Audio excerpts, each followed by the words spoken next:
दुसऱ्या दिवशी सुद्धा मध्य रेल्वेची वाहतूक या ठिकाणी उशिरानच सुरू आहे, तर मध्य रेल्वेवरील गाड्या 15 ते 20 मिनिटं उशिराने धावतात कल्याण रेल्वे स्टेशनवर। त्यामुळे मोठी गर्दी झालेली आहे आणि या संदर्भातली उद्घोषणा सुद्धा सध्या कल्याण रेल्वे स्थानकावर होते। कल्याण रेल्वे स्टेशनवरती आपण पाहू शकतो या दृश्यांच्या माध्यमातून किती मोठ्या प्रमाणात ही गर्दी झालेली आहे। तर काल सुद्धा अशाच प्रमाणे गर्दी झाली होती। काल मात्र मुसळधार पाऊस होता, आज तर मुसळधार पाऊस सुद्धा नाहीये, तरी सुद्धा लोकलची ही वाहतूक काहीशी विस्कळीत झाल्याचं पाहायला मिळतंय।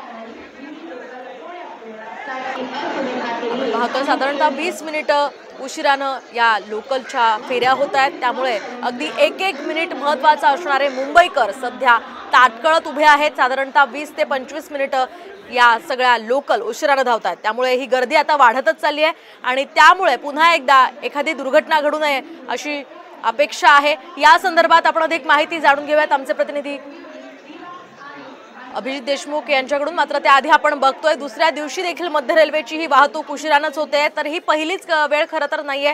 वारंवार मध्य रेल्वेची वाहतूक ही उशिरानं होत असते आणि त्याचा फटका या सगळ्या सर्वसामान्य प्रवाशांना बसत असतो। आज पुन्हा एकदा तीच परिस्थिती उद्भवलेली आहे। मोठ्या संख्येने महिला सुद्धा आहेत आणि मोठ्या संख्येने हे प्रवासी आता स्टेशनवर जमलेले आहेत आणि हा फटका त्यांना सध्या बसतोय। या संदर्भात आपण अधिक माहिती जाणून घेऊयात आमचे प्रतिनिधी अभिजित देशमुख यांच्याकडून। अभिजित, काय सांगाल? प्रचंड गर्दी सध्या कल्याण स्टेशनवर आहे, काय सध्याची परिस्थिती, कशामुळे लोकल उशिराने?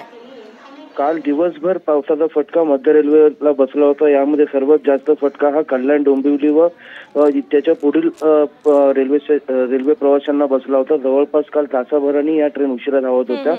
आज सकाळी देखील चाकरमान्यांनी रेल्वे स्टेशन गाठले, मात्र आज सकाळी देखील तशीच काही परिस्थिती पाहायला मिळाली। आज देखील कल्याण रेल्वे स्थानकावर येणाऱ्या ज्या लोकल आहेत त्या लोकल 10 ते 15 मिनिटं उशिराने येत असल्याची उद्घोषणा कल्याण रेल्वे स्थानकावर प्रवाशांना ऐकायला मिळते। त्यामुळे प्रवाशांनी एकच नाराजी व्यक्त केली आहे आणि त्या ट्रेनच्या विलंबाने होत आहेत, त्यामुळे कल्याण रेल्वे स्थानकावर प्रवाशांची एकच प्रचंड अशी गर्दी सध्या पाहायला मिळते।